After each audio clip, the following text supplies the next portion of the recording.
Hello and welcome to the 57th episode of the Gochuucast. Last week was a cool episode, just go watch that if you haven't, but it's a new week, and so we have new things to discuss. No guests this week, but there's something very important we need to discuss right now. Very important. So, I don't remember what it was, but I looked at Spat, I looked at your annual list. What is with you completing Uzaki-chan Season 1? Oh no, I just watched that with like some other people. Okay. I don't know, about like a year and a half ago or something like that. I mean, it wasn't a recent thing. Yeah. It wasn't recent. I was just going through some of the shows and I hadn't put them in my annual list, so it wasn't recent or anything. Okay, that's not fun. I thought you kept it secret from us. No. I wouldn't keep it secret. I was gonna say this man hasn't watched our namesake, and he's gonna go and watch Uzaki-chan. Uzaki-chan was whack.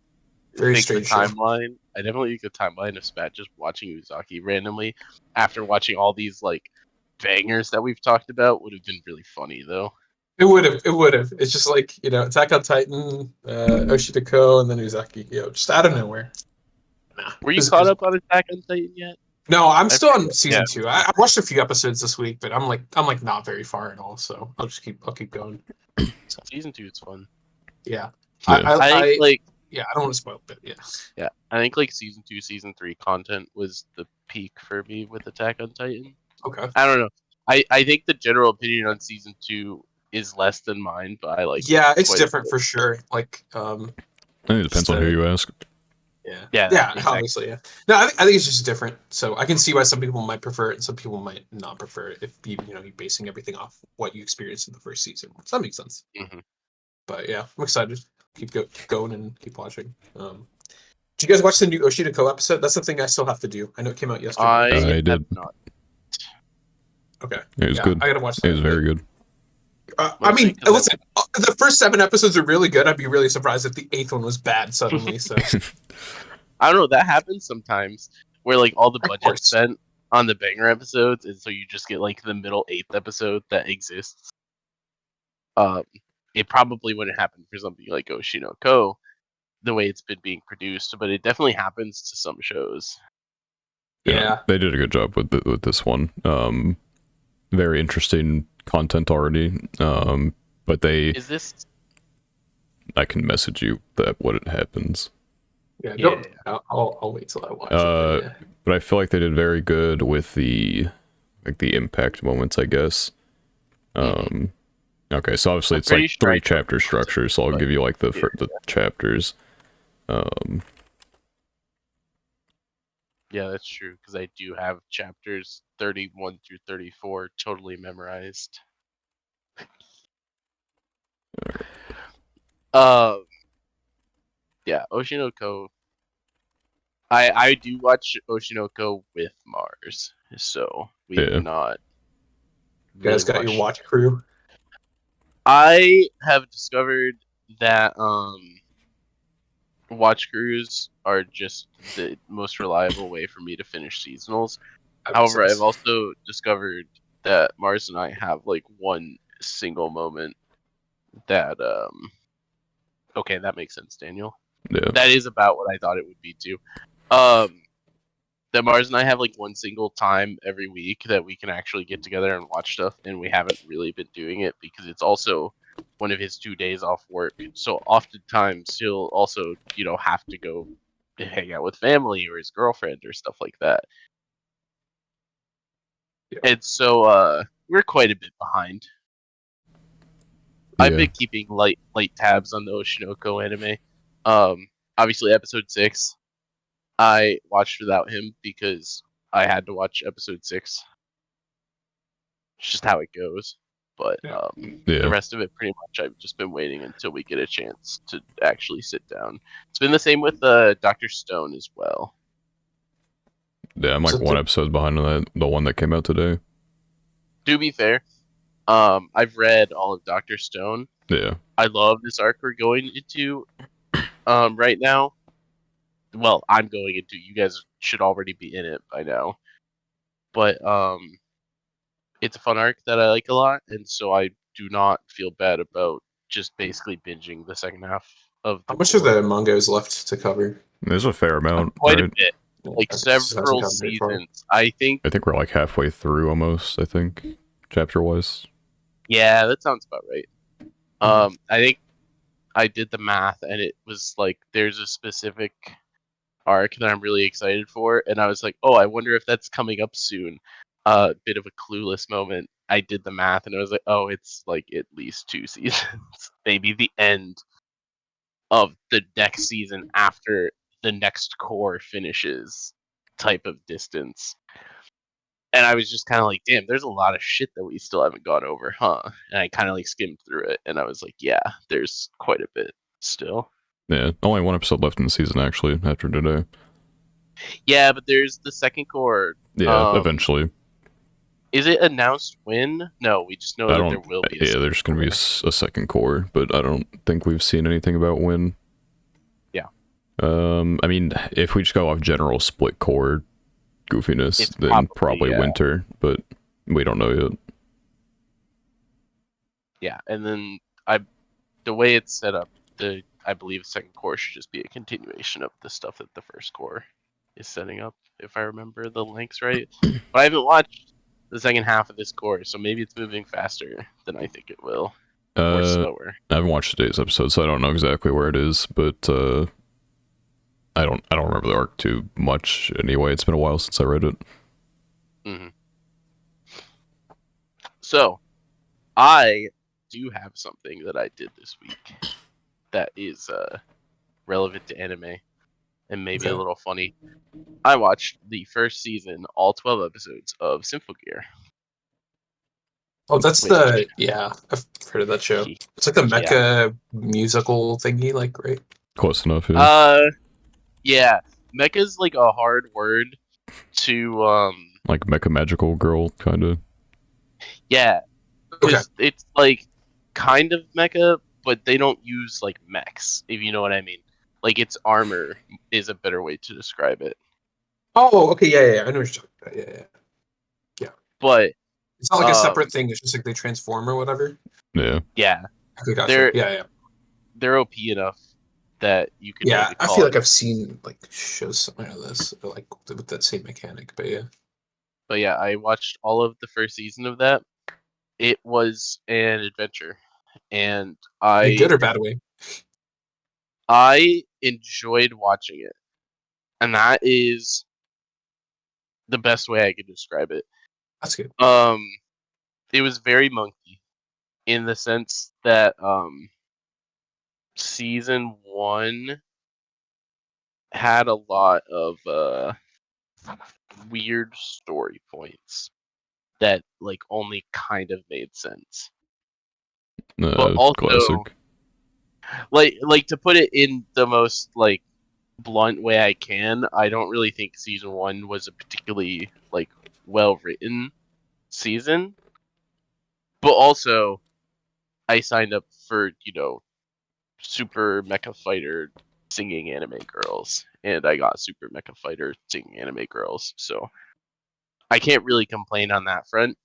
I enjoyed it. It's just I do hope that when I watch more seasons, I know some of them have really good stories. I'm looking forward to the ones that actually have plots that kind of make sense. And that's about all I'll say. I don't really want to spoil it for anyone that does watch it. It was very worth watching. It was just a bit of an odd narrative. Yeah, I don't think I'd be expecting like peak fiction from Symphogear or anything like that. Yeah, and that's exactly how I would put it. I feel like there's like one of these shows that was like rated really highly on my anime list, but I can't remember if it was this one or like something else. I swear I saw it. Like every time I would look at like the top anime, there's like one of these like magical mecha singing It could have been shows. like a later season. I know that there are. That always happens. Yeah. I know that there are like really well written seasons of Symphogear. And the music was very good. Although the music, I guess I would describe it as a little less prominent than I thought, in the sense that like there was a lot of music, but a lot of it felt more in the background than I was expecting. The highest rated Symphogear that I can find anime wise, it may not have been Symphogear. It's like an 8.19, so it's not bad. Yeah, that's good. It's like it's a bit of a later. I think this is 4, maybe. I don't know which one or what order they're in. It's which one is it? XV. Yeah, I think that's 4. Yeah, so season 4 AX is 5. like everything else is like below. Nothing falls into the 6s besides like some shorts or whatever. Yeah, the reason I remember this, or like something that came up in my head was like this. There's a show called, it's like a boomer show. It's called like Macross. I don't know if you guys have heard of it. Oh, Yeah. Macross. Yeah, Yeah. there were like some songs from that show that I really like. Like I remember like playing them on YouTube and stuff like that. I forgot. I mean, yeah, there's some that were like really good, but like I didn't know anything about the show, right? Like I just heard the songs. There's like a bunch of them. Mm. Um, there's Macross, and then there's like another one. I gotta think about the name, but um, like a purple haired girl. But anyway, yeah, like some of these shows apparently they have like bangers. I don't know if Symphogear was the same, but yeah, Yeah, they're definitely bangers, yeah. and Uh, it was good, even though the story was kind of lacking. And I'm excited for later seasons to hopefully have really good stories, because I think now it's done, because it's not that similar to Day Live, but in terms of format, it kind of is. Where like now I've been introduced to the main group of girls and gotten like their basic character arcs, right? And so Yeah. now I want to see where the characters go from here. Yeah, Um, it's Macross Delta, so it's just a sequel. But there are like 3 of yeah, those songs that are like freaking bangers, bro. But yeah, that's the thing I remember from those types pretty of sure shows. Macross is like a decently big commitment to, like comparable to Gundam. Yeah, I think Actual it's rather long. actual Gundam, not the blanket term that anyone uses for something with robots, but the actual Gundam series. There's a light jab, but I remember seeing this happen it was pretty in a funny. chat recently where someone was talking about Gundam, and then someone was like, "Oh, what are you watching?" And they go, "Yeah, I'm watching Evangelion." And it's like, okay, Evangelion's cool. Like, no hate on that, but it's not Gundam. I hope they watch this. Yeah, Whoever it was, I I don't even remember who, but I do remember the I hope chat so it occurred too. in. I mean, no hate, right? Well, maybe a little hate, tiny bit of hate, Don't hate. but No, it's just a no, goofy it's mistake. like it's fair and it's great to like get into something like that. Because I can't get into Gundams. I don't know what it is. Um, I might but watch I've G-Witch eventually. never. Yeah, G-Witch is one I would potentially watch. I know Gundam 00 is really good. I don't know how entry that is though, if you know what I mean, because I don't think I would want to or be able to get into the Gundam rabbit Yeah, hole. I only But saw 00. First, no, I saw the second season too. I saw one of the 4S SSS Gridman. I think that Yeah, when it was airing, Haven't seen that and one. I've seen the I was one girl almost size. That's it. yeah, I was almost able to stick with it, but it was just a lot. I Yeah, think Gundams are just I a like little Gundam, bit but I don't think I hard. could watch another. I don't know. Maybe I could. No, but it was okay. I mean, it wasn't like bad or anything. It was just like I don't think I'm a big like mecha fight guy. The Not story was okay enough, so I just stuck with it. But not a big I'm not like robot guy. I'm not a big robot guy. No, I'm not a big AI guy. Yeah, But Yeah, yeah. there's something about it being the actual person doing stuff versus knowing it's a robot that I don't know for some reason Mhm. um takes me out of it a little bit. Oh, because it's like the suit versus like the actual. Yeah, that makes I'm sense. also excited for if that person does listen to hear me call SSSS Gridman a Gundam, which it also is not by the definition I just said. Um, we skip past that. Something funny I did see is one of the robots from G-Witch actually made like things like Annie Trend's like best girl like top 10 for a week, which was pretty Really, funny. Yeah, that's interesting. The robot did. yeah, the robot. Um, yeah, that's interesting. I don't know where to even like begin unpacking that like process because I assume that there is like the robot and the people obviously like I assume that they're separate. Yeah, Um, They that's are. how most of They're those one, work. bro. So it's kind of They funny. form the connection. That's actually how the lore for most of these go. They've like formed a secret connection or whatever. But yeah, they're usually separate for like Gundam and stuff like that. I don't know. That's why I like Code Geass, because it was like that wasn't the focus. It was just like it was part of the story, but it wasn't like everything, right? So I that's why guess I liked Gurren it. Lagann was probably the closest I haven't that seen I've that really one. come. It's also not a Gundam, but it did have a lot more of a focus on the mech aspects than like Code Geass. Definitely not Darling in the Franxx. Definitely. I will gladly say Gurren Lagann is closer for me to Gundam than Darling in the Franxx, because I wonder what the obsession with mecha, like I shouldn't say obsession, but like I wonder where that like started. Like it's an entire genre, right? So like what were Yeah. the origins? How did it get so popular, you know? It just feels like a very like I I'm sure guess there's it's like a I feel video like futuristic. essay I out feel there like the somewhere. origins are like really deep. Because you remember how like we had Power Rangers in the Yeah, US, I mean it's and very old, right? Yeah. a lot of that was reused assets from some old like Japanese, I think it was Japanese, Yeah, it's um Japanese. some old like Japanese like mech show.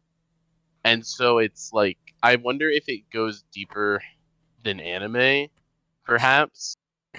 Obviously, Eva, even though Yeah. I just said not Gundam, was a big entry point for a lot of people, I assume. And then all the Gundams also obviously entry points, and I think that they are not all of them are old, obviously, but I think that it's like some of the oldest Gundams date back like Yeah, pretty like the far. 80s or something. Yeah, first one is 79 to Yeah, 80. yeah, Mobile Suit Holy, that's crazy. Mobile Suit Gundam in '79. Um, So it's like that's probably what a whole generation grew up watching, because it was probably the peak fiction at that time. yeah, I guess if From like what I one, know, yeah, from what I know of '80s anime, um, this would have been some of the stuff that most people consider the best, yeah. publicly at So least. I just posted what I was reading, but it's like the actual anime wasn't very popular, but the toys and stuff like that were like what helped it a lot, which makes sense. I mean, it's That like was the Pokemon, right? Yeah.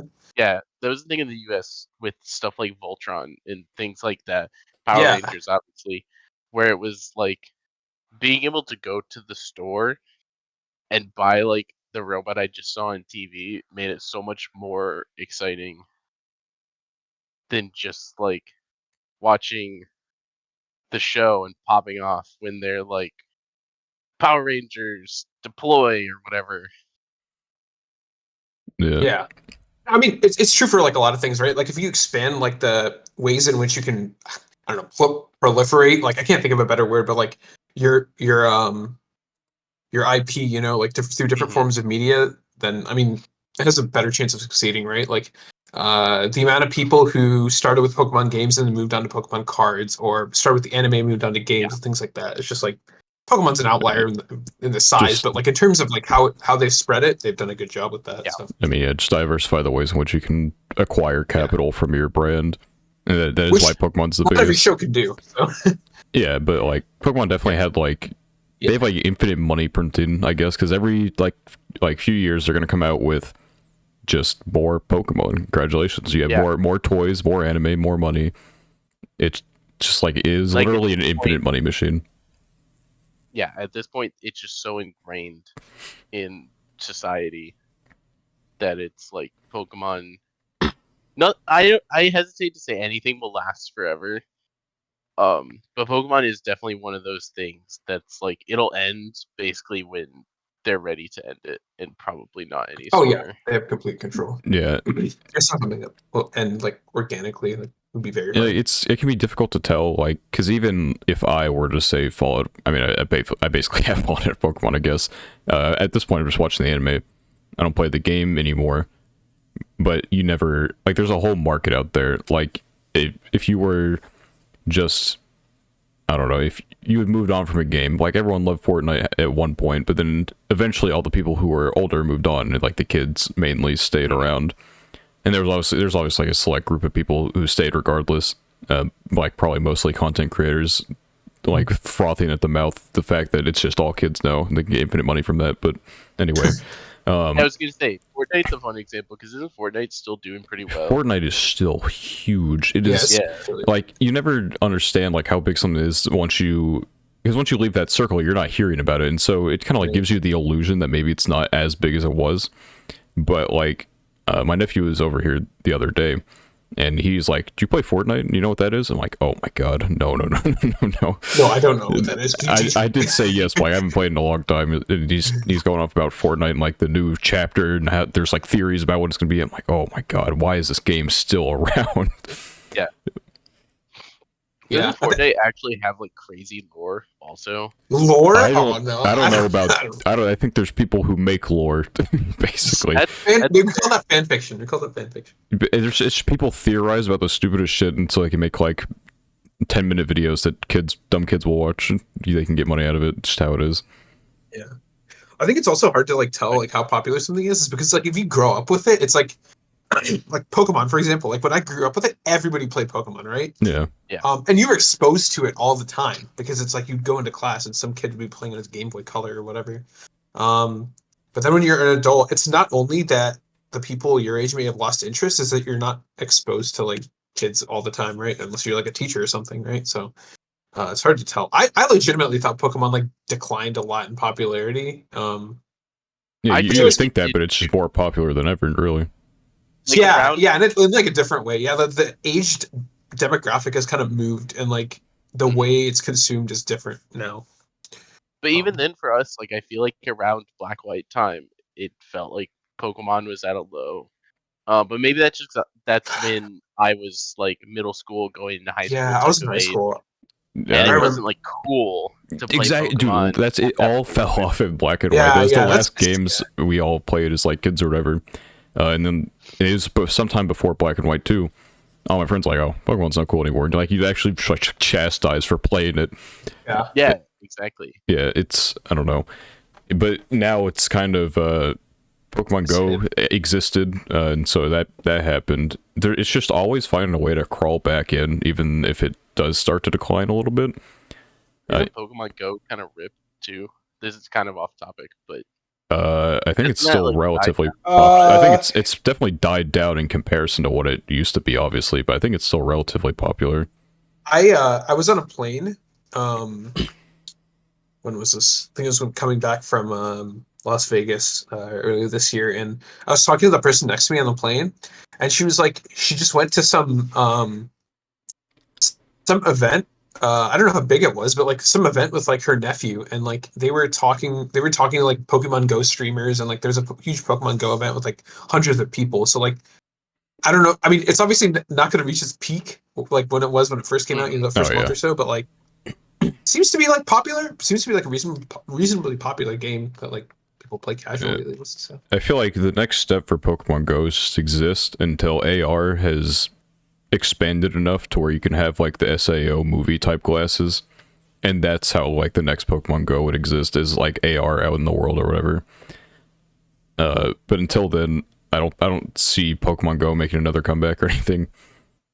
I just wish there was something similar to Pokemon Go that didn't involve like regional restrictions and having as lazy as it sounds, having to like it's not that lazy. It's not like I don't live in Spain, I can't get this one Pokemon. No, I know. But even just like if I just want to relax and play Pokemon Go, that's not really a thing. Like you look around near your house and it would be like, oh, there's like the Pidgey and maybe a Pikachu. Get really excited about that one. But it would be like you have to make it this whole thing. And that's one of the things people really liked about it. And I respect that. It was just also a lot. Yeah, there was a time when Pokemon Go had like a second resurgence, and like my friends were getting back into it, and I'm like, what the fuck? Like they haven't played Pokemon in X amount of time. I was like the only one who ever like continued the games at any point. But we all like got in a car, we went around, we got to like a Groudon raid, and there's just like two other groups of people there. I'm like, what the fuck? I mean, it's just so weird. It's like just a corner of like some goofy little I not remember what used to be a town, I guess, like a plaza, I suppose. I don't know. I remember walking around Ann Arbor with my I was on lunch break, and my coworker was really into Pokemon Go, and he was trying to get me into it. So he was like, "Here, take my phone with, and just go like this big Eevee day around town." I really like shiny Eevee, so I was like, "Okay, I gotta get a shiny Eevee." And so he he'd give me his phone, and he was like, "Just go like walk around and just play it." And there was so many freaking people walking around just catching all these Eevees, and I was just like, it was like that moment where I knew Pokemon Go was big, right? Everyone said that. I saw the numbers, but seeing like hundreds of people just walking around like my little college town, um, playing Pokemon Go, just searching for EVs was a wild It experience was to me. surreal, bro. It was surreal. It was. It's even weirder, like, you know, like I said earlier, if you're not paying attention to something, you may think it had fallen off. But like, even like my nieces are like big into it. Like one of them has a Switch that's like a Pikachu themed one or something like that, and I think she collects cards and gets all. She's like, gets some plushes every now and then. I'm like, it's just not. You wouldn't think about it, but I mean, it's still just so big. Yeah. Yeah, I think another thing with Pokemon that was like is really surprising. I guess it wasn't really surprising, but like um the like I guess the streaming culture, and like also I was actually talking about this with a friend earlier, but it's like the way we consume Pokemon. I mean, I'm fixating on Pokemon, but it's true for like a lot of like games and stuff, games and like media. It's like there's so much information on the internet that I feel like I don't know, the magic, I guess, of like finding out like everything is like kind of ruined. I'm not even talking about like guides and stuff, but I feel like like a lot more about like It leaks and stuff.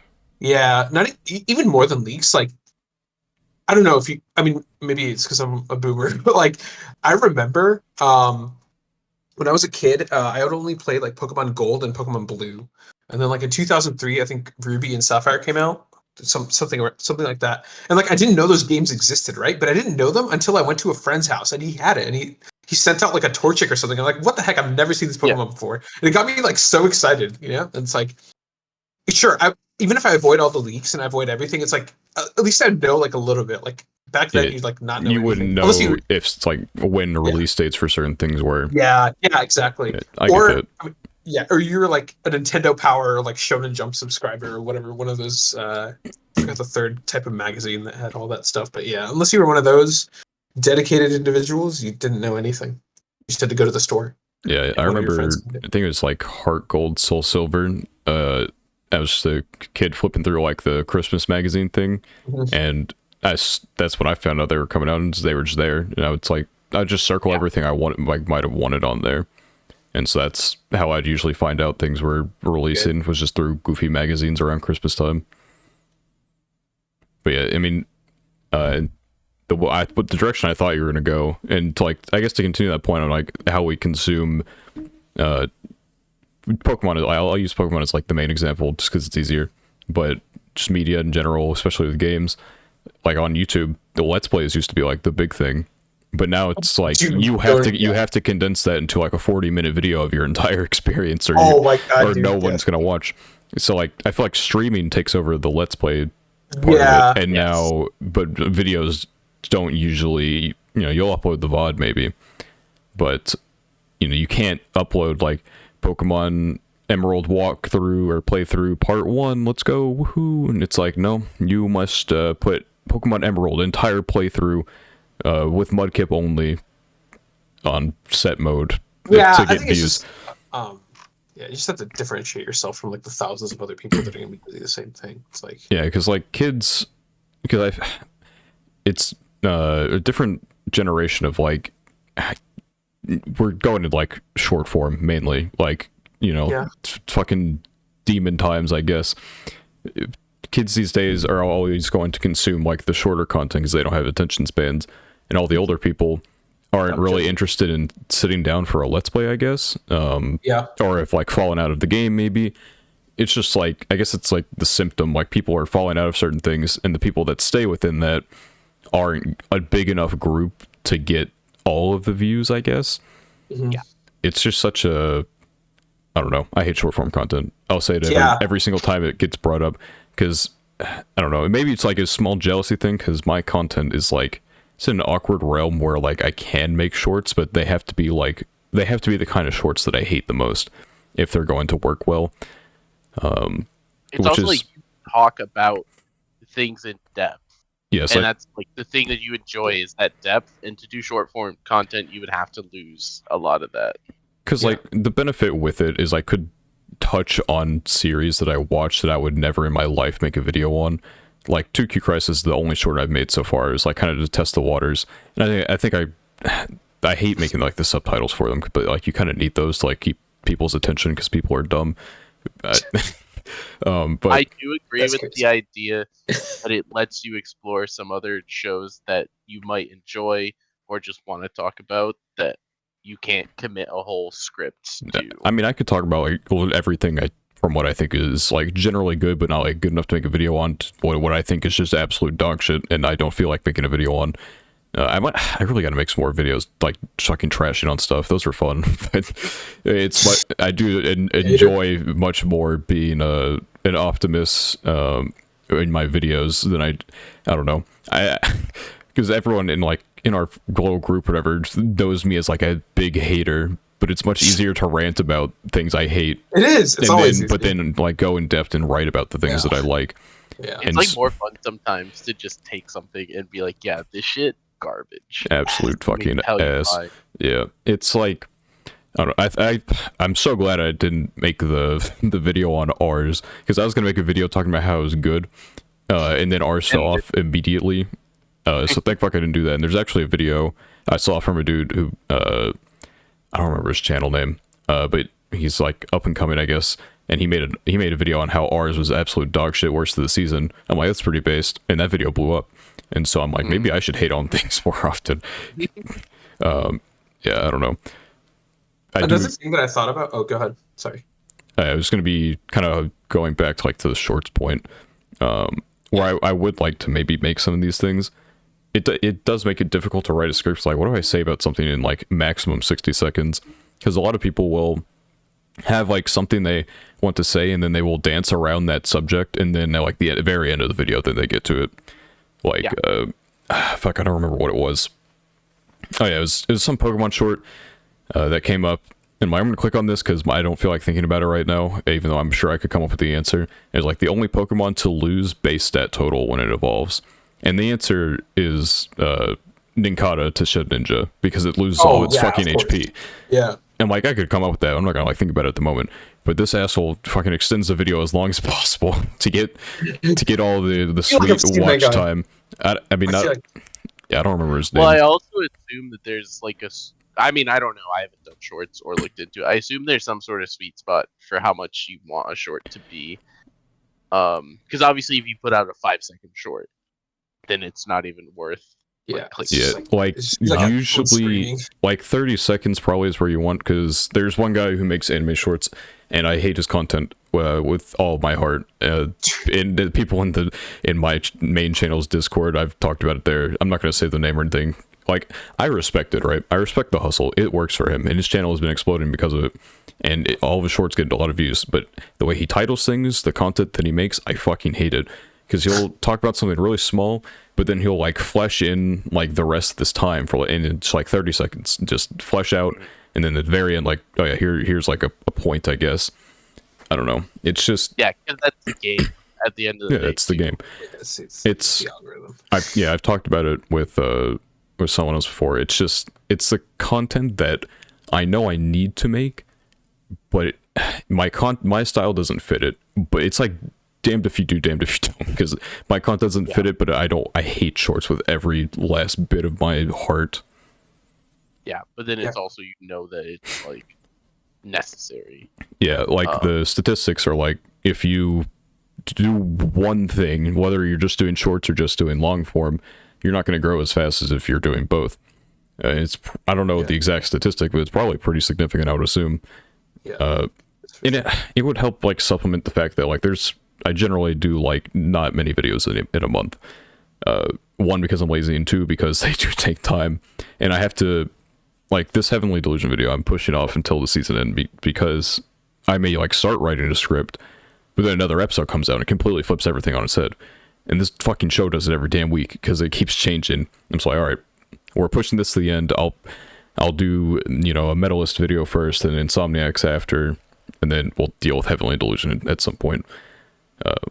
You know what I've been thinking of? It's like with the Let's Play thing also, with like respect to like the stuff that you do for your videos, like how much effort you put into that. It's like, dude, you know why Let's Plays were like so good like 15 years ago? It's because like the amount of people who were uploading, like half of them had like terrible mics and like terrible video quality. So like the bar for like a quote unquote good video is like so much lower, right? Yeah. So if you had like Things have something definitely decent, changed. it was like you were automatically better than like half the people that uploaded, right? Whereas like even now, if you think of like content you might consider like terrible or like bad content or like lazy content or whatever, like the production of the worst content you've ever seen is like so much higher than like the average thing from like 2009 or 2008, right? I mean, So it's so hard for like I mean obviously there's more tools now, but like it's just like the barrier to entry and the barrier to success is so harder that people feel like they have to do something like weird or like something, you know, that only Mudkip run or whatever, because it's like if you do a Let's Play,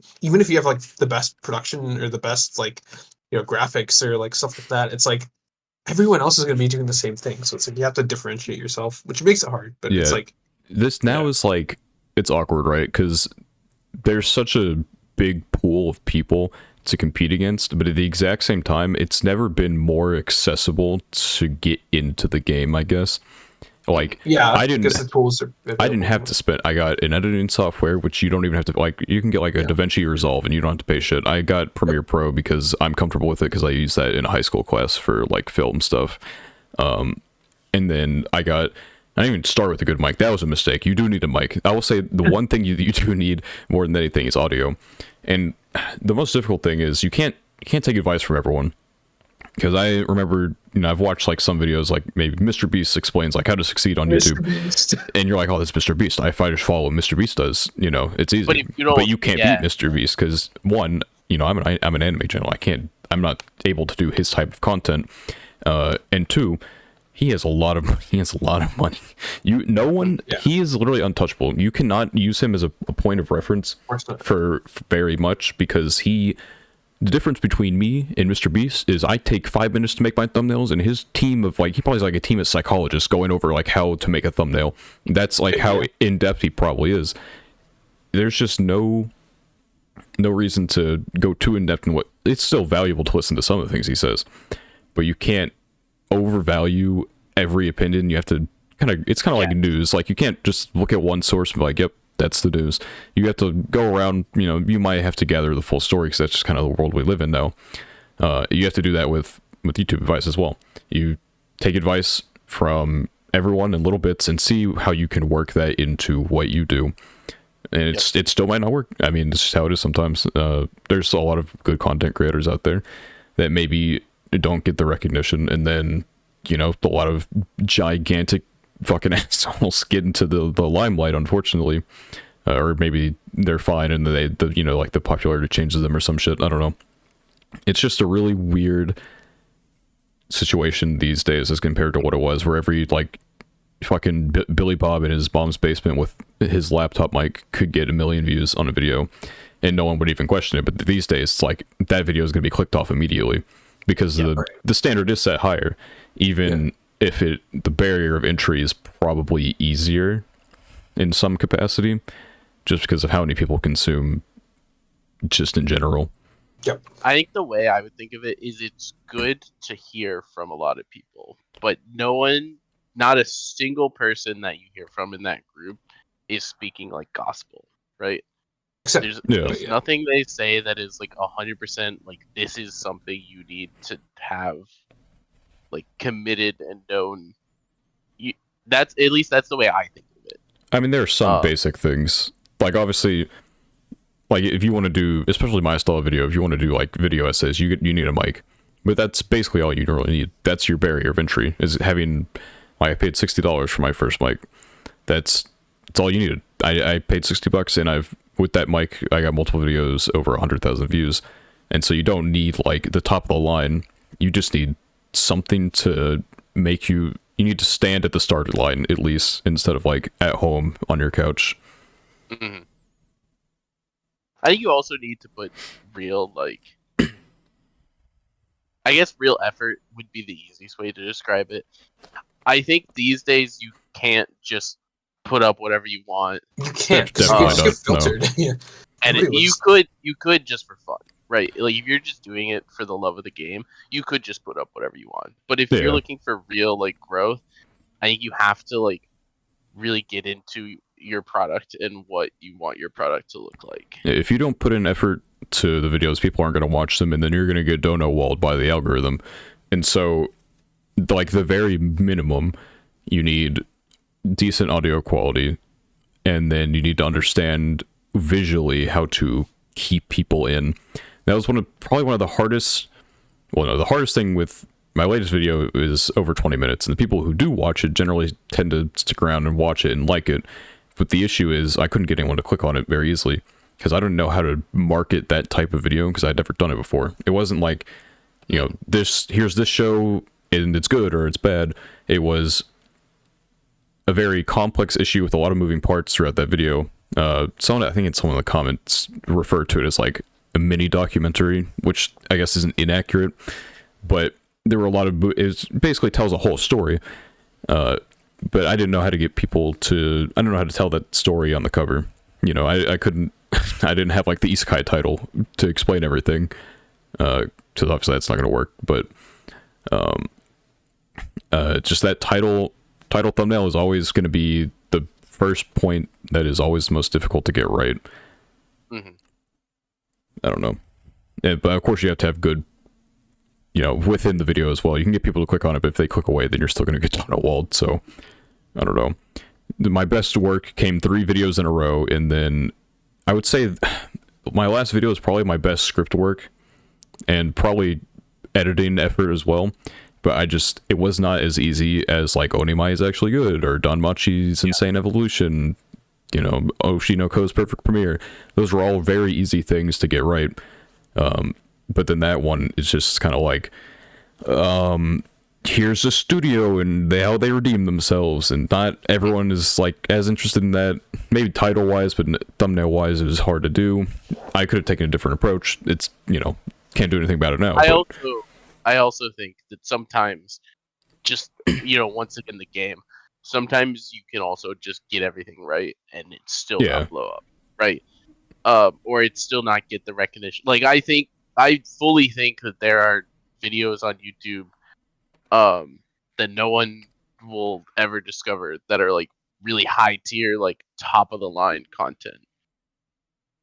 I will say, and they there's failed for whatever reason. There's a level, like, if you consistently put out good stuff, you will get noticed eventually. You may not blow up, but you will get something, which eventually kind of happened with me.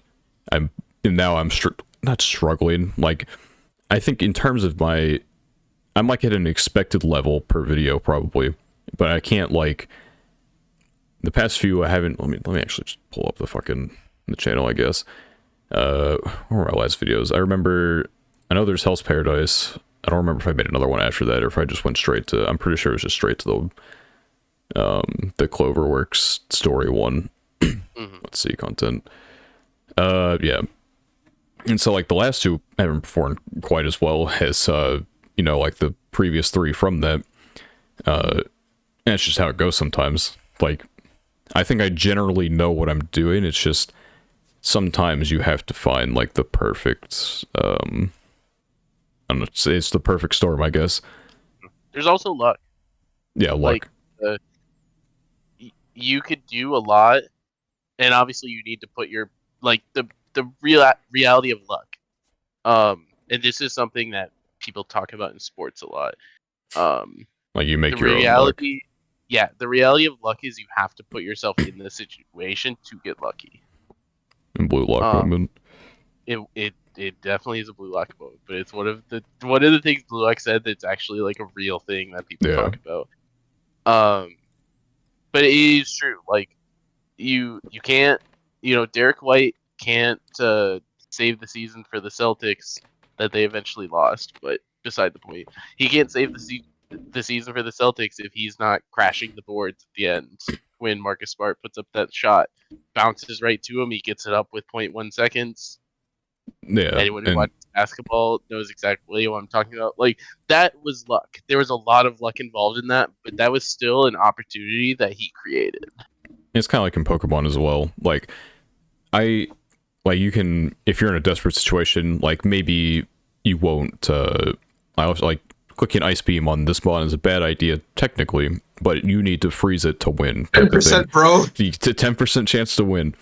But then you also have. I hate when people with Pokemon. It's so awkward. It's like, oh, you shouldn't put yourself in that situation to lose 2 luck. When sometimes it is that way, but sometimes it's not. Like, you may have like Sometimes one it's just optimal the play. game. Yeah, sometimes it's just the game. Like, sometimes you have to send this mon in. If you get Scald Burn, that's just tough shit. It's not your fault, but it's like the only play you could make in that moment, and you got punished for it. Which is why I don't play the game anymore. I'm so tired of that shit. No luck. I The ice hate beam freezes. RNG so fucking much, and it's like. So you gotta start playing chess, man. That might be your game. I mean, I'm not big into. I'm not like I'm a clicker. I'm a big clicker. So chess is not for me. Big thinker game. What's a non-RNG clicking game? There is none. I don't know. Yeah, I mean, I don't know. Like, you need the RNG mechanics in Pokemon to like make it function. Like, you have damage rolls, you have, the paralysis, all this type of shit that makes the game more unique than if you just have like ultimate rock paper scissors, basically. Yep. But I still hate it. So maybe that's why I like the FromSoft stuff now. It's much less RNG and more like, all right, here's this boss's pattern. Get good. Go have fun out there, champ. And if you win, you win. If you don't, you don't. It's also fun to like progress because that was the one. Obviously, I like go in and out of playing Pokemon a lot at a high level.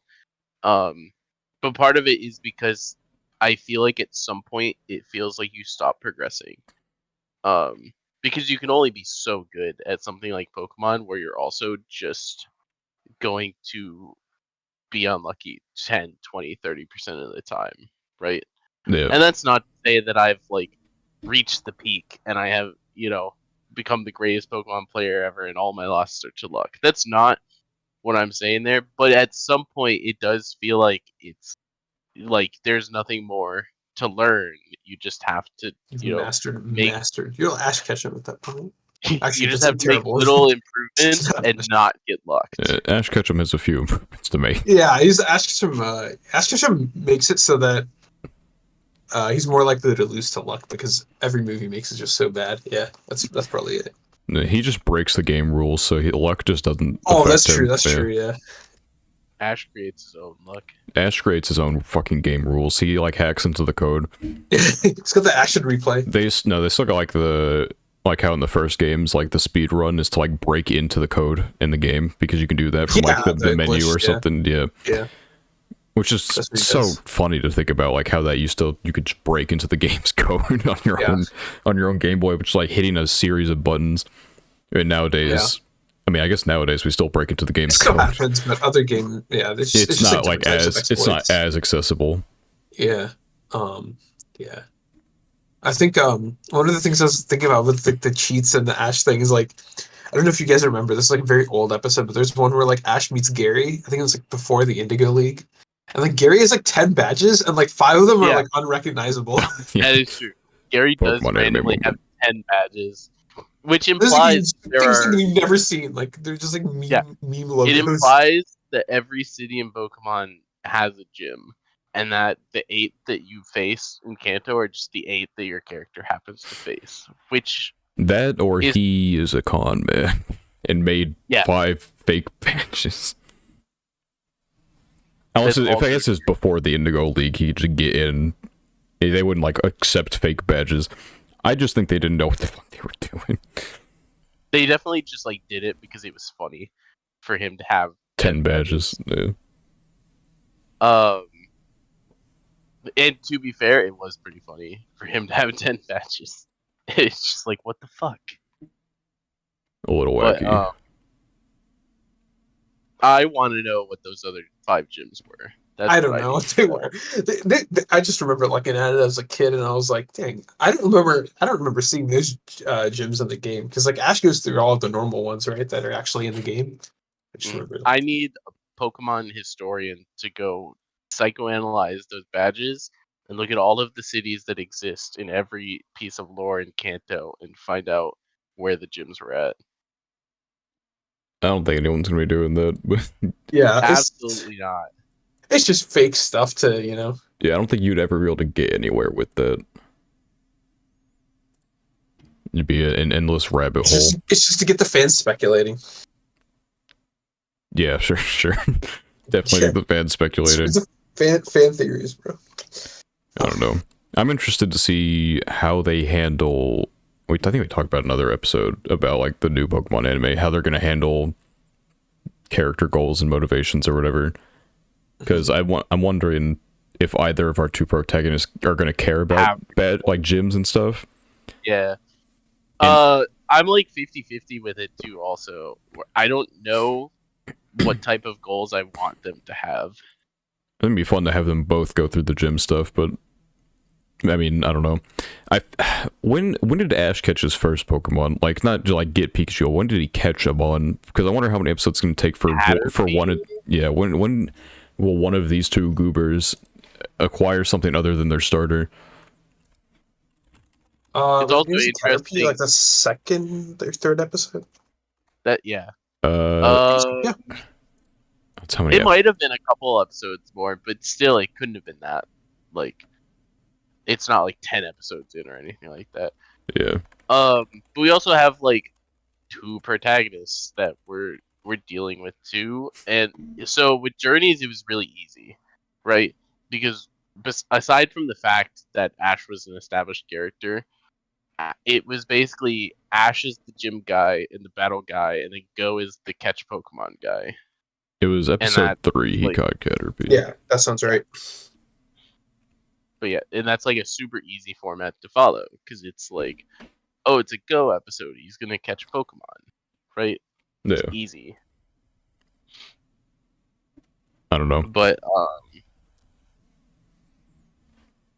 yeah, it's I'm also interested because I've been liking the Horizons, but I do feel like surely we have to have some type of motivations, eventually, right? I think we'll start getting it soon. I saw, not even the preview. I saw like a frame because of the thumbnail from the preview for the next episode, in which we will be meeting a character who maybe will help them think about what kind of motivations they want. Mm-hmm. And now that they're like, I have no idea what the fuck they're gonna do. Actually, like, there's just so much like, because with Ash, it's like, okay, here's this dude. He's got a Pikachu. He's going on an adventure. Let's get this bread type of thing. But now we It was have, also very clear. Like Ash has always been the I want to yeah, battle and be like good battler guy. because like we just now established that like, yes, these two kids will be on an adventure with this like other group of people or whatever, and so that's all we really have established. Like, we don't know, and they will definitely be in Paldea, I guess, because it's the new reason or the new region. I wonder, would they ever re-explore a region in the anime? They did in this was one of the gimmicks with Journeys was Oh, basically the backdrop to Journeys was that Ash and Go were officially like Pokemon researchers assistants, right? Yeah, So they would just randomly, a boss would call up and be like, "All right, can you guys go to Hoenn and see what's going on over there?" It's something like that, I mean and that more was like, along the lines of like, like the entire region, like a whole like season dedicated to Kanto or oh yeah, whatever. Like, I mean and do we think we'll stick with potentially these two protagonists for like the long term? I wonder if they're gonna start like not seasonally, but like generationally switching characters out. that's another question that exists. Um, I don't know. because it feels like we have a much more like compact set of like characters now, where like Liko wants to figure out her pendant, which we're gonna find out eventually. Like that can't be the thing forever. And then we have this, the new evil group, which I think have fucking Explorers, the most dumb name ever, but whatever, not important. But I just want them to not use Corviknight Skarmory every episode. I want the Charizard that Freed has to use Fire move versus any of them. I don't understand how we've had any trouble thus far fighting them. He has a Pikachu and a Charizard. This should be... Bro, the type chart doesn't exist. It's not canon. This should be literally no sweat. The fact that they have a Corviknight and Skarmory, they should see the Charizard, like, fuck, dude. Then they should see Pikachu and like, fuck, man. Like, what the fuck? The strongest trainer they have just has the counter to both of their, all their mons. And so, I just don't understand how there's been literally no, I don't know. Every time there should have been easy resistance, there hasn't been. But when Liko fights fucking Golduck with her, like, level 5 Sprigato, she just wins off screen. I don't know. Yeah. Which I did see one article, and it was, I expected it to be more dumb than it is. I don't remember the whole thing, but it was like, Pokemon, like, kind of ruined a moment with her. This is like literally her first battle win. We didn't get to see it. It was just off screen to Golduck. I didn't really even think about that when it happened. But yeah, I guess that did happen. Yeah, I don't know. It's interesting. I've been liking. I've been enjoying it. Not to like overanalyze what is basically a kid show, but You're trying to apply like freaking EVs, IVs type chart to everything. I mean, it's not even just that. I'm like, is this person like not packing like Ice Beam on their Golduck or something? Like, no. They still got Bubble. Yeah, they still got Bubble. They still got Growl or whatever. Yeah. There's like a balance to it to me, because I do think that sometimes the Pokemon anime goes a little far with just ignoring the basic rules that the games have set up. But I do think that there is some realm of like, yeah, if Pokemon was real and you know what I mean, it wouldn't just be as simple as like water loses to grass. Like there would be more nuance to Pokemon battling in a scenario where like in our lives we could go out and Pokemon battle. I just think sometimes it gets a little too custy. Yeah, like obviously they have to take like some level of liberty because like you said, it's in the real world. There's no turn-based battle system. We're not playing Ultimate Rock Paper Scissors with luck involved. We're just like Ash's Pikachu beating a Metagross, fine. That's fine. Electric is neutral. Ash's Pikachu using Iron Tail's a little bit of a weird finishing move. But Ash's Pikachu using fucking Gigavolt or Million Volts, whatever the Z move is, Gigavolt Havoc, to overload an Electivire's motor drive, a little not as forgivable to me. Yeah, that shit's because dumb. it takes like a basic rule, which is motor drive negates all electricity, and then it says how can we like really break this? And the answer was we just feed it so much electricity that it overloads, which I understand fundamentally why that would be a thing, but I don't agree with the fact that it's like Carbell Anthony. This is nothing new. Ever since the sprinkler, Pokemon has been on some bullshit. Maybe even before that, I don't know. But like the sprinkler incident against Onyx in the Rock Gym. Yeah, that's a... Sprinkler's at least early enough that I'm like perfectly fine to say comfortably that was the first time. Even though I mean, yeah, but like chance something else happened beforehand. Yeah, that's true. I remember it was like Ash complaining about how it was against the rules for like Team Rocket to double battle him. Yeah. And then they just made it canon. Yeah. It's like, wait, hold on. It's part of the game. Yeah, I remember, I think Yellow, I can't remember if Yellow, I feel like I played Yellow before Blue or something like that, and I was like so confused, like, bro, I saw the anime, I saw Ash like yeah, shocking the sprinklers or whatever, and It's like, dousing Onyx why with can't water. I'm I like, wait, I shock the can't do this. sprinklers? Yeah, right. Yellow is hype. I loved yellow. I Yeah, feel like it's cool. yellow is like, it's gonna be like the most rough start ever because you have like literally, you have to like go. The only thing you could ever catch is like Minky to go fight the rock gym. Also, I don't believe you can get the Bulbasaur or Squirtle until like after the Brock gym.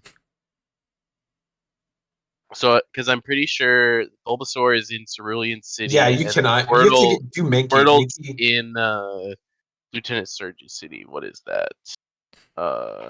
Vermilion. Vermilion, yeah. Vermilion. Yes. Charmander is in like that guy's house or something, like on the route to Yeah. whatever. Yeah. No. The way they did it was like you had to catch Mankey, or like Nidoran learned to. They added a double kick to its moveset, so you could like. Yes. Yeah, but like double kick Or you sucked had ass. Yeah, I mean it's good enough. Really, Yeah. really cope and get like a level 70 Pikachu. Yeah.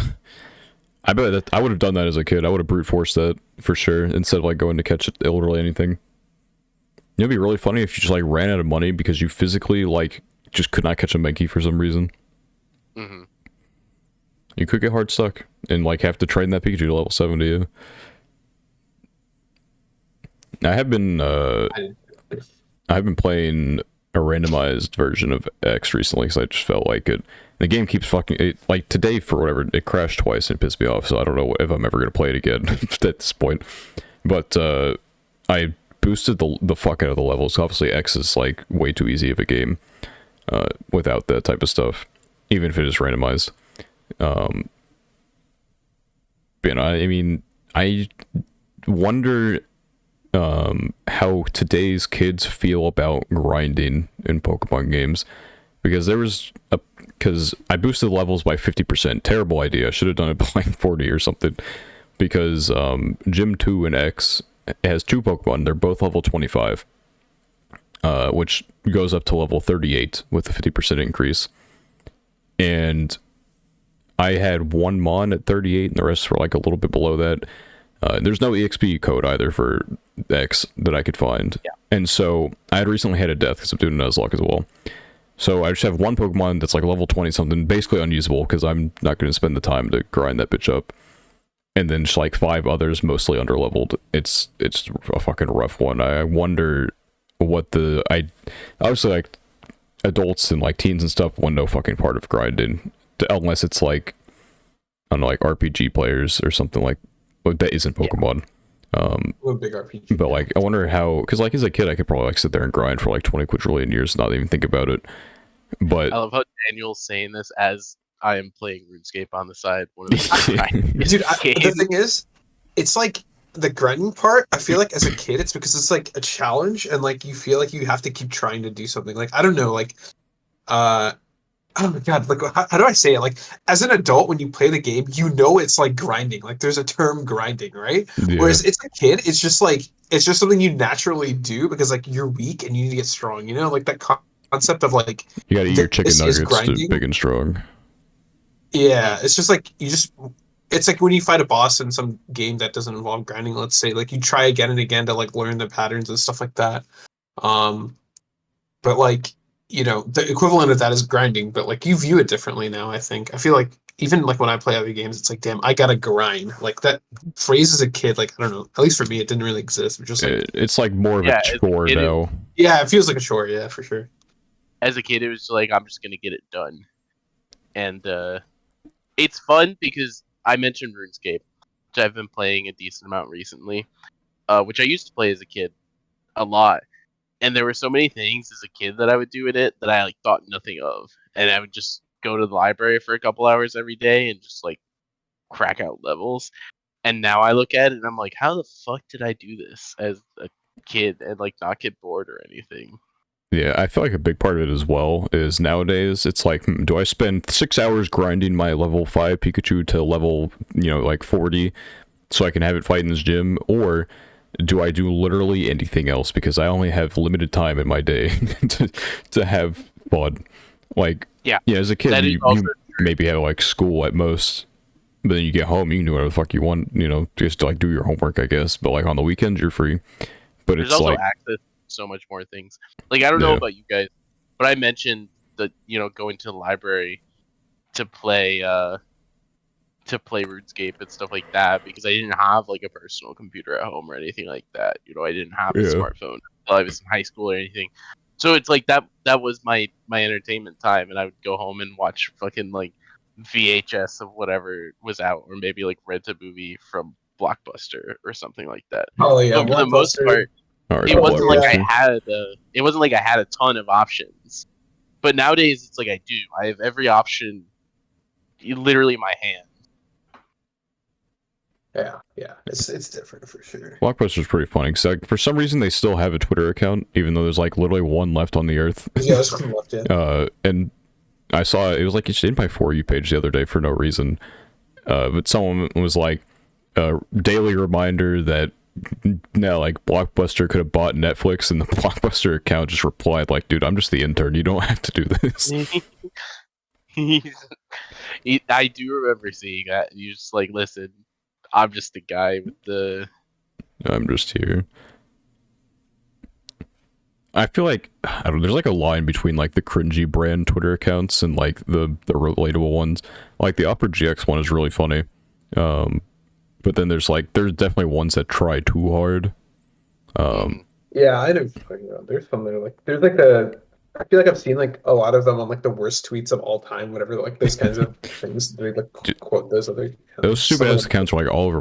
The For You page is literally just like the same things every time. It's like, here's something really far right, here's something really far left, and here's like Hall of Fame internet or Internet Hall of Fame, and then like out of context pictures or some shit. And that's like all that ever comes up, and it's like I miss when like it'd be literally anything else, like mainly just like sports, I guess. Yeah, I remember my peak time of Twitter usage was when the Atlanta Hawks had the best Twitter account in sports. Which is still a pretty good Twitter account. But there was just a period of time where like all of the sports Twitter accounts were lame, and then for whatever reason the Atlanta Hawks just got a goated social media manager. Oh, who is it? The LA Chargers. They had like the anime opening. Did you guys see? Yeah, they've done like a couple cool. seasons now. Yeah, that's cool. Yeah. They'll throw some funny things in there. Like, I think it's good when the companies aren't like trying to be quirky but also brand friendly. Yeah. Just let them be unhinged. Like the Opera GX thing for Pride Month, instead of switching their thing to a rainbow, they put their logo over like the two black guys kissing meme, like the kiss the homies thing. Yeah. I thought it was so fucking funny. Yeah, I don't know. I think someone like said to them like, why isn't it two girls kissing? He's like, that's next month. So I really hope they actually do that. I don't know. Anyway. Yeah. Good anime podcast. Good, Yeah, great anime podcast. I think we had 20 minutes of anime talk, maybe. Listen, we talked about Pokemon, man. We segued into the anime franchise. Did you say you had like an article sped or something like that? Do we want to end it off with an anime article? I gotta find it. It was like an article. It was just like a news thing. I gotta find it. It's the movie coming up for let me see if I can find it. It's not, while he's looking for that, it's not anime related, but I did yesterday catch up on the Blue Box manga, which hopefully it'll get an anime eventually. I imagine it will, but surely it's popular enough. It is. It's new. It's like deceptively new, because it kind of like popped out, and everyone was excited about it because the one-off was really popular. So it feels like it's been around longer than it has been, at least in my opinion. Oh, I found it. I don't know if we talked about this. I feel like we might have, but I'm not sure. It said Boshi the Rock is getting a compilation movie in spring 2024. Is it just like a compilation of all the episodes, or like an actual like? What it does, it is a recap movie, and so they will take they basically take like the highlights from the first season, so that people can watch, because like Japan has demon work time culture or whatever, and so instead of having Japanese businessman or woman watch 12 episodes of Boshi the Rock, they can go watch the movie compilation, and they will be caught up for season 2 whenever that gets announced. Bochi the Rock's PR team has been it's been funny to watch. They've been doing, first of all, they've been doing a good job, but they've been doing so much to try and keep it like just enough in the public eye. And I think they've been doing well at it, but it is funny to see where it's just like, oh, yep, there's our monthly just Bochi thing to keep us relevant enough that whenever season 2 gets announced, it's still like valid, right? I mean, it'll be like it's such a it's so big. It made so much money. I agree that it'll still be valid. It's just worth saying, like, they're trying to keep the hype going. Effort, yeah, you have to put that effort in to keep the hype going. I think they're doing a good job of it. But it is true that you have to like have that effort put into it. But yeah, no, compilation movie not gonna be, because like, man, I hate when because like some sites are like, what I guess probably just get more like interaction, sure, engagement, I guess, on the post. They'll just be like, yeah, Bochi the Rock movie, yep. They won't say like recap or compilation or anything. Just trying to like draw people in, and then everyone has to like let them down in the comments, like, yeah, it's already been. Yeah, it's not what you think it is. Yeah. I assume we get season 2 either late 2024 or early 2025, I guess, is the way it's like looking right now. Yeah, it's like I've said in the past too. The biggest barrier is songs. Because I think one of the things that the Bochi the Rock staff understands is that it had very good music, and that is one of the things that I think got a lot of people to really get into it at a level more than just like, oh, this was a funny anime, right? Yeah. And me knowing the content that'll be season 2, I also think that they will need to continue having, regardless of the content, they'll need to continue having good music, but also I think that they need to have pretty good music for, the upcoming content as well. So it's one of those things where it's I would rather them take more time and then have absolute bangers come out. I mean, that's probably like the idea, is because this makes so much money. I'm sure like they probably have free reign at this point to do whatever. Just make a new Bochi the Rock, make it slap, and get even more, because it's sold like Blu-rays are not cheap, but it's sold like hundreds of thousands of copies of their Blu-rays. And Blu-rays are things crazy. Yeah, I mean, it's just, I don't know. Like, I will give like Japan this, like they actually bundle stuff with their Blu-rays. Yeah, of course.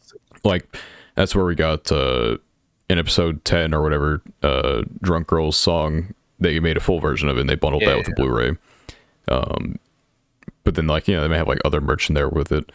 Granted, sometimes it can be a little predatory. Like, remember I talked about it in one episode, but like to get the ReZero Greed If light novel version, like you can read it online, but to get the light novel version of it, you had to buy all of ReZero Season 2's Blu-ray thing, which is it's a 2-core anime. That's very expensive, and that's the only way you could get it at that time, was to, whenever this shit came out, and buy it, and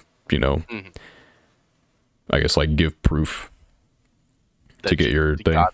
Yeah. Yeah, it's just fun to watch. I think they've been doing a good job making sure that like people are still thinking about Bochi the Rock while it's in this period of getting ready to do a season 2. Because I think we're all in agreement. Like a season 2 will come. Oh yeah, that's why they're doing the they wouldn't do a recap movie if they weren't going to. It's a question of time. And obviously there's like normal anime time. There's time to get music, time to cast any new characters that might be coming up, all that type of stuff. Yeah, it's a very delicate process, and there's expectations, and so I think that's the biggest, not the biggest, but that's a big one too, is at this point you can't fumble the bag. Too much money riding on it. Yeah. Plus it's like you look at something like a K-On! in a similar realm in terms of like the public eye. And it's like K-On! Did really good, but it also followed it up with other good content, and so it goes from like a good one gore anime to something of a cult classic, right? Yeah. And it's the same like position where Bocchi the Rock is, where it had a really good season 1 that people like a lot, and if it produces, it has a good season 2, maybe a good season 3 in the future, that type of stuff, then it gets into like a different territory than just like a good one core anime. Yeah, I mean, it's really popular there, but if you continue it up, yeah, it could like bloom into something even bigger, which, I mean, obviously is what they want. Yeah, there's a lot of moving parts with that, and it's like, it has, like, K-On! Being like a cult classic, even more than K-On! I feel like, because Bocchi the Rock has good music, not to hate on K-On!, I suppose, but K-On!'s music outside of like the endings is I think K-On! Music is like simple and catchy, and so it does the job. Calling right? K-On! A music anime is like calling Die Hard a Christmas movie. I would argue against this because I do know that K-On! Did like concerts and stuff like that. They had, and like, to me, yeah. I mean, it's not to like, me, when you start doing the outside stuff like that, that's like really when I personally am like, okay, I respect this as like a music. it's a bit of like an like, I don't know. Obviously, it's a music anime, like it's based in music, but there are more times where they purposely blow off their practice. Like, this is just a recurring theme, is they will go on these trips and then blow off practice multiple, like 3 times. And so it's not like, it's a much goofier anime, or music anime than like Bocchi the Rock, where it is goofy and funny. Bocchi the Rock is hardcore, bro. It's serious. But like, business. when it comes to the music, Bocchi the Rock is much more technical about it. Yeah, that's fair. It's the guitar, bro. Yeah. Yeah, I mean, I don't know. I don't know many people that would like actually in real life want to like pay tickets to see Fua Fua Time performed live, as opposed to like. At the time, I'm pretty sure it was like really big for like the live stuff too. Granted, this was I think really early in, like, when I think of any like big time music anime or productions that do concerts and stuff like this, I don't think any of them really existed on that big of a scale before K-On! Was doing stuff. Because also, like, nowadays it's a big deal for those groups to actually be able to perform. Obviously Bandori, this is a big gimmick that Bandori and the D4 DJs and all of that have, the Bushiroad stuff, where they actually do live concerts with the actual like voice actors and actresses. Yeah. Because Bushiroad does have some male content as well that no one talks about, including me, because I don't watch any of it. But it is also really good. But they'll actually have the cast like have the talent beforehand of knowing the instruments that they're going to do, and so some of the groups in Bandori, like Roselia, for example, will do concerts, and all 5 of the members will be there, doing the concert, playing the instruments that their same character plays, and that's like a fun novelty that a lot of these shows do nowadays. Or like it's funny to compare that to the Road to Guitar Hero series. Yeah, it's a little different. The Bocchi, it's different. It is different, but it's fun to compare that to that where it was a voice actress, doing Bocchi who doesn't know how to play guitar. So since they can't take that angle, it was like, let's have a series where you like learn from step 1 how to do this. Yeah, and I wish those had subs. I mean, there's definitely people who probably like translated them, but you could certainly find it, but it would probably be too cope to be really enjoyable. Yeah, I mean, you can still because they did Bocchi the Rock live stuff, but I think it's more like you won't have like all the talent there. At best, you have like Kita's voice actress doing the vocals. Yeah, I'm not sure the details. I mean, obviously there is probably a single like musician behind it, behind each of the pieces, so it would maybe be a little different, but like still a group, just not a group of I don't voice think it's like actors. a single, because they had different bands like give different, Is it like different bands? I know Zach gave like some Yes. music, Yeah. but there's So someone else did something. I can probably look at it but actually.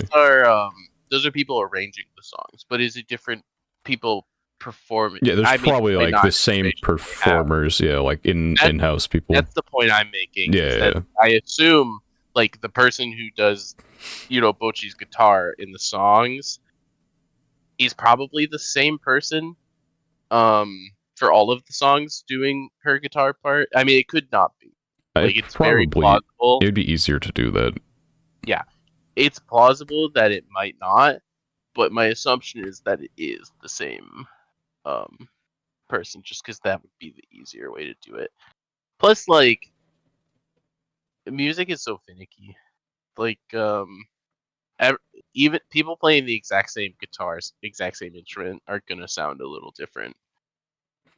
It might not be a lot. It might not be an amount that a normal person would even notice. Yeah, But I don't know. I just feel like it's easier if if you can't have the actual voice actors and actresses doing it. If you just have instead essentially a stunt double, right? yeah, It's like this is Bocchi's guitar person. yeah, for sure. But that's just based on what I think they should do. That's not based on like knowledge. Yes, I have a piece of knowledge as well, and that's at the end of the episode is right now. Thank you for listening to the 57th episode of the Gochuucast. If you enjoyed, then you should subscribe down below. If you're on audio only, then you should follow on whatever audio platform you are on. Fuck. Yeah, my brain just died. What's the outro? What? Oh no. If you want to go from the audio only side to the YouTube side of things, where we have like some visuals sometimes, is the Order an Anime podcast. You can't possibly miss it. If you want to go from YouTube to the audio only, then link down below should redirect you to our page, which will have links to all the different platforms we're on, like Spotify, Apple Podcasts, etc. Every Saturday, 3 p.m. EST, we have a new episode up without fail most of the time. So, yeah, if go do that. Thank you and goodbye.